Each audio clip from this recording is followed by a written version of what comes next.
Well, it's a partly cloudy day here in Indiana, so if you see the lights kind of dimming and getting bright, that's not because we have an electrical problem, but because we have clouds passing in front of the sun. And I've got the windows open, as you can see, and also I have the overhead light on, which sometimes is a bit of distraction, but I like light. So what can I say? Hoover. What is hoovering? You probably already know that. If you follow narcissism and you like to study, do the deep dive into the study of narcissistic personality disorders, and you understand that there is a time where a narcissist will abandon you or discard you or leave you, go his own way or her own way, and then they have a change of heart. They have a change of mind, and they decide that, maybe let's go back and take advantage of this person again. And I'm wondering why it is that they do that. And sometimes they do it to the point where they become actually obsessed with you. So, wow, somebody's actually obsessed with me. Isn't that wonderful? Not if it's a narcissist, not if it's a psychopath, because these people are very dangerous, and you know this. They don't come on that way at the onset. So here you have this problem with a narcissist, and they have discarded you, and now they're coming back for more. I want to know, why are they so obsessed with me? And you probably want to know the same thing. So let's talk about this together. Why is it that the narcissist is so obsessed with getting back into your good graces and, getting back to be a part of your life? I just came up with several things. This is what I call autodidactic. That is based on self-study. A lot of this that I'm talking about today is not so much study as it is just experience, because I've gone through it. I like to tell people over and over again that I've had nearly 7 decades of experience in this thing called life. I call it life's laboratory. And here's what I found out. I just want to share it with you. And maybe you've experienced some things that I haven't. That's why we have a comment section. You can share those things with everyone as well. But number one is I find that people, the narcissist psychopaths, like to hoover you because you are viewed as an easy target, that you are viewed as a good source of what most people call supply. I've taken to call it ego juice. So what is supply? Again, this is something I'm assuming that you already know, but supply is anything that enhances or inflates the ego of a narcissist, and that's basically what a narcissist is all about. They're ego juice junkies.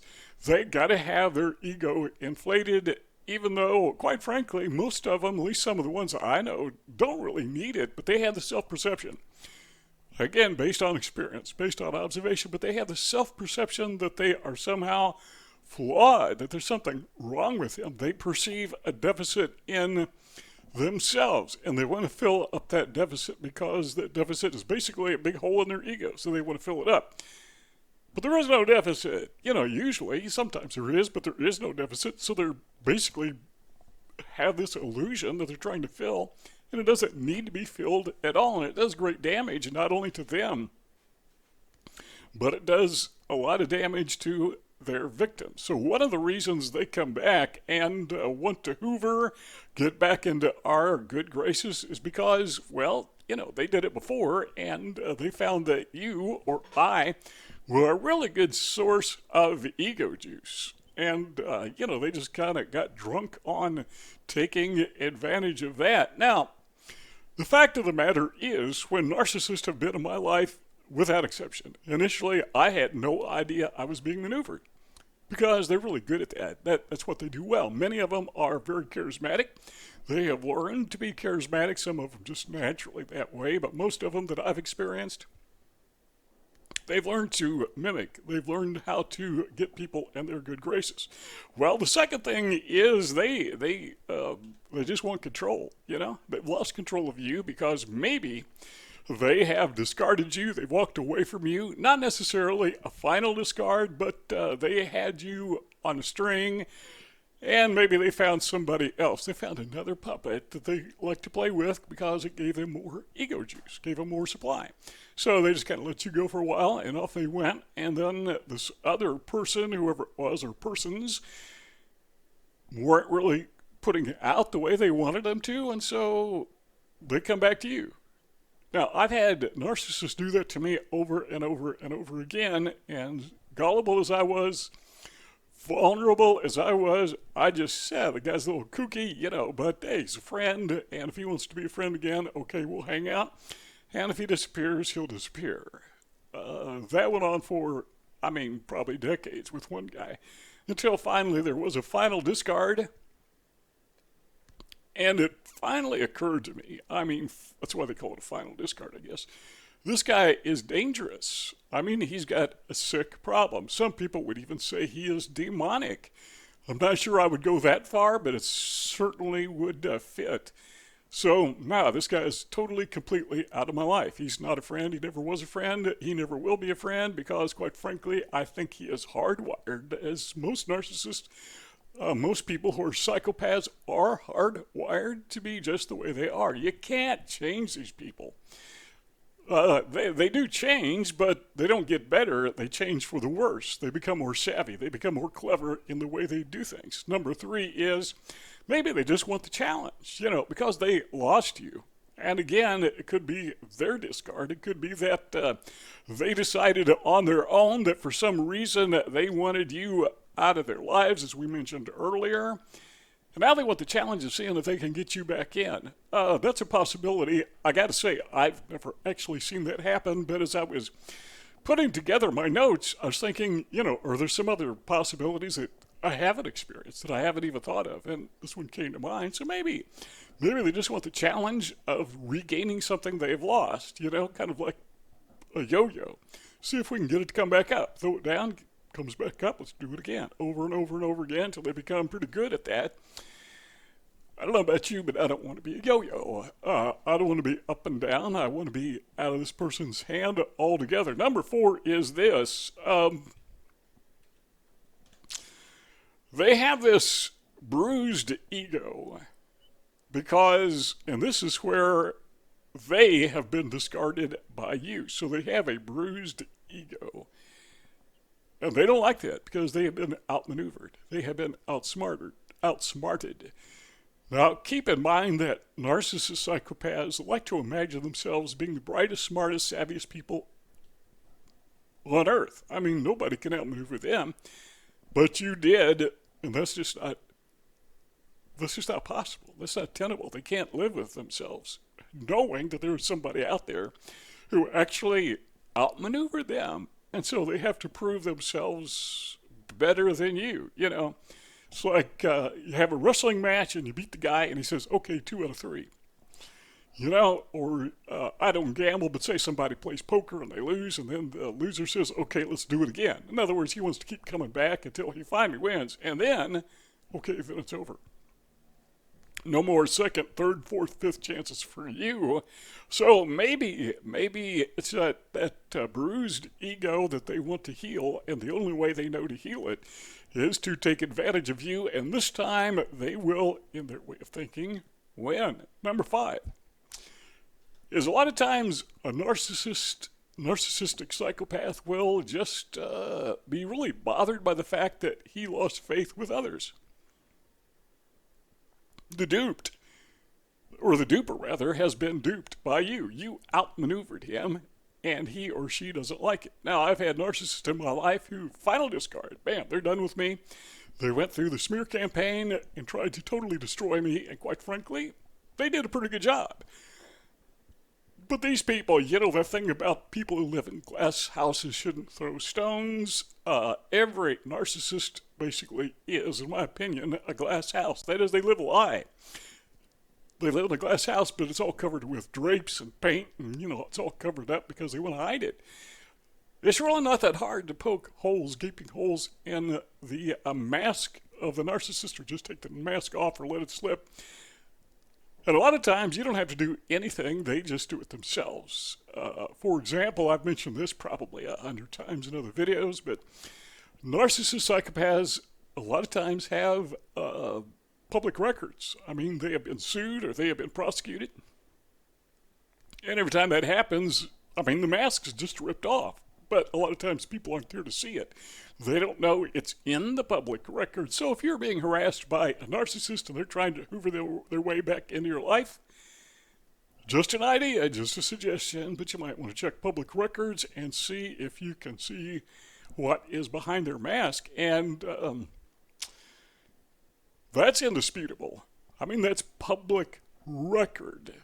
This is not gossip. It's not idle gossip. It's not your word against their word. It's public record. Just an idea to do whatever you want to do with, but they don't like to lose face. The dupers don't like to be duped, and I got to add this to what we're talking about here because it's important. But one of the ways they like to worm their way back into your life, now this is based on experience, is a lot of times they will connect with people who are closest to you. So they want to get to you by getting to this other person, and a lot of times that other person is a close family member. So maybe a spouse, maybe a child, a grown child probably, maybe a sibling, maybe that outer circle of close family, like, aunts, uncles, cousins, whatever. But they will try to befriend those people. So they see maybe, let's say a sibling out and about at a Walmart. Okay, just saying. And so, hey, how you doing? And oh, this guy's friendly, so we'll talk to him. How's they say, how's Ken doing, or your name? How they doing? So what they're doing is they're trying to worm their way back into your life, get the good graces of those who are around you, hoping that they can get your good graces. And if they can't, then they try to turn these people against you. And don't ever. And this is me giving myself advice from past experience, but don't ever underestimate the power of the narcissist to turn your closest family members against you. Because they're just human like everyone else. Remember, the narcissist was able to convince you. They're also able to convince your closest, what would we call them? Allies? Maybe not family members, but your best friends. Yeah, they can get to them. Now, what your family members or your good friends don't see is they don't see the invisible bruises because they're psychological, they're mental, that are still there from your experience with a narcissist. It's not like physical bruises where you got a black eye, a broken arm, whatever, from being beaten up. There's nothing there to see visually. And unless they have experienced themselves, your closest friends, all they see is this really sweet, nice, charismatic person and you not liking them.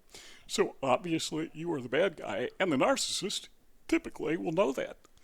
And they will take that and play it to their advantage and to your disadvantage. Wouldn't it be nice if these people just go away?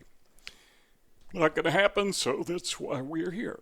Number 6, sometimes they will want to hoover back into your life because, well, they've run out of options. They want a place to stay, maybe, or maybe they need money or some other resources. Maybe they just want to bug you so you'll pay for their meals. I don't know. Yeah, I've had people do that before, and maybe they want money for someone else. And you're a sap, in their way of thinking, and they can dupe you. They've done it before, so they come back and try to dupe you again. Maybe they have a relative who needs money, so they're going to sap it out of you, trick it out, get it out of you somehow, and then give it to their family member, and their family member doesn't even know where it came from. They just think it came from the narcissist, and, oh, the narcissist is a good guy, he gave me this money. Wow, what a savvy person. All right, that takes us to number 7. This is kind of odd, but sometimes the narcissist may believe that you need the narcissist. Or maybe not that you need the narcissist, but that you welcome the narcissist. And sometimes that's true, particularly if the narcissist hasn't caused severe damage in your life, just minor little bumps and bruises along the way. Okay, so this is my friend, and I can overlook, this is how we think, and I can overlook some of these challenges that I faced in the past. None of us are perfect, and we have this line of thinking. So we may actually think that the narcissist is okay, and sometimes there are those of us who believe we need this person. Trauma bonding, yeah. That doesn't happen often, at least it hasn't happened a lot in my life once there's been a final discard. Now, I absolutely positively understand I don't need this person. I just wish I could convince other people that I don't need this person and they don't need this person trying to get back into my life. But yeah, they actually believe that they were an enhancement to your life. Sometimes that's why we call them narcissists, by the way. They just they have this massive ego when they can't imagine themselves being anything other than a benefit.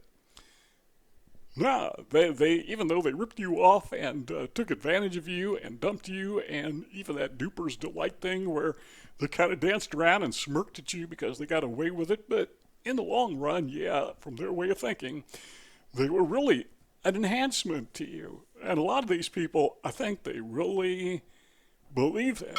If you believe it, a lot of us do, before the final discard hits. That can be very damaging. All right, now what you see on your screen are a couple rectangles. So if you want to keep hanging out, keep talking together, we can do that if you like. All you got to do is click on one of those two rectangles.